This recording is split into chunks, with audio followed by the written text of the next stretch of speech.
미라클 모닝 애청자 여러분 안녕하십니까? 베드로전서 1장 7절 말씀에 보면 이것은 너희 믿음의 단련이 불로 단련해도 없어지는 금을 단련하는 것보다 훨씬 더 귀하여 예수 그리스도께서 나타나실 때 칭찬과 존귀와 영광으로 드러나게 하려 함이라, 이렇게 말씀을 하셨습니다.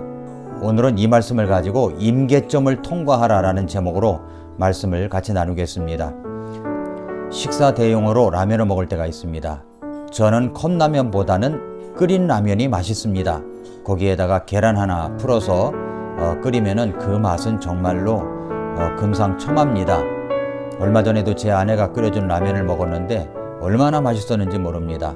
그런데 라면을 먹기까지는 물이 끓어야 되는데 컵라면을 먹든 끓인 라면을 먹든 100도까지 끓어야 그 라면을 먹을 수가 있습니다. 그 100도가 끓는 온도의 임계점이라고 할 수가 있습니다.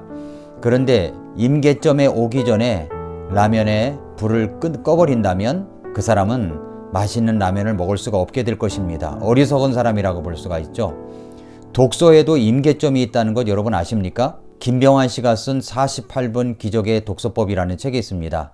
그 책에 보면은 물의 임계점, 물이 끓어야 하는 임계점이 있듯이 독서에도 임계점이 있다는 것을 이야기하고 있습니다.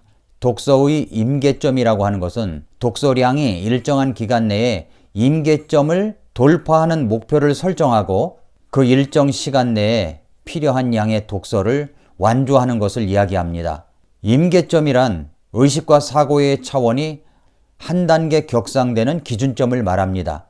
그렇게 임계점을 돌파할 수 있도록 독서를 해야 된다고 이야기합니다. 독서를 하되 1년이면 1년, 3년이면 3년 이렇게 기간을 정해놓고 독서의 과제를 완수해야 된다는 말입니다. 그렇게 임계점을 통과하면서 집중 독서를 하였던 인물이 있습니다. 중국 공산당 주석이었던 마오쩌둥. 도서관에 파묻혀서 집중 독서 경험을 갖고 있는 사람입니다. 발명왕 에디슨, 12살 때 학교를 그만두고 도서관에 파묻혀 책을 봤는데 도서관에 있는 책들은 모조리 다 읽었다고 합니다. 디트로이트 시에 있는 도서관에 있는 책을 모조리 다 읽었다고 하면서 그는 거기서 집중 독서를 경험한 사람입니다. 헬렌 켈러 여사, 3중 장애인임에도 불구하고 위대한 삶을 살았던 헬렌 켈러 역시 집중 독서 기간을 정해서 독서를 했던 경험을 갖고 있는 분입니다. 그 외에도 아인슈타인, 처칠, 스튜어트 밀 등 집중 독서를 통해 독서의 임계점을 통과한 사람은 참 많습니다. 그래서 김병환 씨는 우리 인생 속에서 2, 3년을 따로 떼어내서 적어도 한 번은 독서의 임계점을 통과한 경험들을 갖고 있어야 된다고 주장합니다. 그래서 2, 3년 안에 1000권의 독서를 하라고 말합니다. 그렇게 독서의 임계점을 통과하면 정말로 맛있는 인생을 살 수 있다고 말하고 있습니다. 그런데 여러분, 신앙에도 임계점이 있다는 것 아십니까? 오늘 읽은 베드로전서 1장 7절 말씀을 다시 한번 읽어보겠습니다. 이것은 너희 믿음의 단련이 불로 단련해도 없어지는 금을 단련하는 것보다 훨씬 더 귀하여 예수 그리스도께서 나타나실 때에 칭찬과 존귀와 영광으로 드러나게 하려 함이라, 이렇게 말씀을 했습니다. 이 말씀은 신앙에도 신앙의 임계점이 있다고 하는 것을 우리에게 말씀해 주시고 있습니다. 그것을 성경은 단련이라고 이야기를 합니다. 훌륭한 도자기가 아닌 평범한 질그릇을 만들 때에는 가마가 필요 없습니다. 왜냐하면 500도에서 800도 정도의 온도면 충분하기 때문에 그렇습니다. 그러나 최상품의 그릇을 만들려면 반드시 가마가 있어야 합니다. 1000도 이상의 온도가 필요하기 때문입니다. 1250도의 온도에서 그릇이 구워질 때에는 800도에서 구워지는 그릇과는 아주 완전히 다른 놀라운 현상이 일어납니다. 흙의 밀도가 높아짐으로 말미암아 흙 속에 숨겨져 있던 유기질이 녹아서 밖으로 흘러나오는 것입니다. 덕분에 내구성이 뛰어난 것은 물론 금속과 같은 맑은 음을 내는 고급 도자기가 탄생할 수가 있게 됩니다. 그래서 많은 사람에게 사랑과 관심을 갖게 되는 것입니다. 우리는 살아가다 보면 많은 시련과 고통과 어려움을 당할 때가 있습니다. 그런 과정을 통해서 우리는 단련이 됩니다. 성경에서는 그 신앙의 단련에 대해서 말씀하고 있습니다. 신앙의 단련을 시킬 때 우리는 끓는 가마속에 들어가는 고통을 느끼기도 합니다. 이것은 너희 믿음의 단련이 불로 단련해도 없어지는 금을 단련하는 것보다 훨씬 더 귀하여 예수 그리스도께서 나타나실 때에 칭찬과 영광과 존귀로 드러나게 하려 함이라 이렇게 말씀을 하셨습니다. 그 신앙의 임계점을 통과하면 그리스도께서 나타나실 때 칭찬과 영광과 존귀를 얻게 된다고 말씀하시고 있습니다. 그렇다면 어떤 것으로 내 신앙을 단련시킨단 말입니까? 우리가 신앙의 단련 속에서 알아야 될 것이 있습니다. 그것은 첫째로 내 신앙의 단련은 주님께서 나를 단련시킨다는 것을 인정해야 합니다. 나를 신앙의 가마 속으로 집어넣으시는 분은 예수 그리스도이십니다. 하나님이십니다. 다른 사람이 아닙니다. 어떤 환경 탓이 아닙니다. 우리 하나님이 그렇게 하시는 것입니다. 욥기 23장 10절에서 그러나 내가 가는 길을 그분께서 아시나니 그분께서 나를 단련하신 뒤에는 내가 금같이 나오리라 이렇게 말씀하셨습니다. 주님께서 나를 단련시키시는 것입니다. 이사야 48장 10절에서는 보라 내가 너를 단련하되 은과 함께 단련하지 아니하고 너를 고난의 용광로 속에서 택하였노라 이렇게 말씀을 하셨습니다.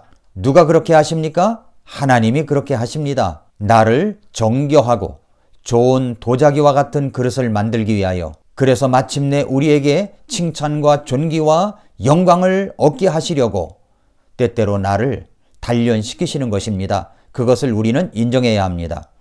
둘째로 그 단련은 시험을 통해서 옵니다. 시편 66편 10절에서 오 하나님이여 주께서 우리를 시험하시되 은을 재련하는 것 같이 우리를 단련하셨나이다 이렇게 시편 기자는 이야기했습니다. 시험이란 말은 유혹이 시험이 될 수도 있고 시련도 시험이라고 말할 수 있습니다. 사탄이 주는 시험은 우리를 유혹해 합니다. 그 결과는 목적은 우리를 파괴시키고 주저앉히려고 하는데 목적이 있습니다. 그러나 우리 하나님께서 주시는 시험은 바로 단련이라고 하는 것으로부터 옵니다. 바로 시련입니다. 그렇게 나를 시련하여 금같이 나오게 하고 칭찬과 영광과 존귀를 얻게 하시려는데 목적이 있습니다. 그런 단련된 인생으로 우리를 만들어 주시기 위하여 하나님께서는 때때로 우리를 시험하시는 것입니다. 야고보서 1장 12절에서는 시험을 견디는 자는 복이 있나니 그가 단련을 받은 뒤에 주께서 자신을 사랑하는 자들에게 약속하신 생명의 관을 받으리라 이렇게 말씀을 하셨습니다. 시험을 견디는 자는 다시 말해서 임계점을 통과하는 자는 복이 있는데 그 복은 주님께서 사랑하시는 자들에게 약속하신 생명의 관을 주시는 것입니다. 하나님의 말씀은 나를 단련시켜 갑니다. 시편 105편 19절에서는 그분의 말씀이 임할 때까지 그리하였도다. 주의 말씀이 그를 단련하였도다 라고 이렇게 말씀하시고 있습니다. 히브리서 5장 14절에서는 그러나 단단한 음식은 장성한 자들에게 속하나니 그들은 그것을 사용하여 자기 감각들을 단련시킴으로 선악을 분별하느니라 또한 이렇게 말씀하시고 있습니다. 인생을 살아가면서 어떤 것이 선이고 어떤 것이 악인지 모를 때가 있습니다. 이 길이 선한 길인지 악한 길인지를 몰라서 한참을 가다가 뒤늦게 후회할 때가 있습니다. 그렇게 선악을 분별하는 능력만 있어도 우리는 인생의 절반은 성공할 수 있다라고 말할 수 있습니다.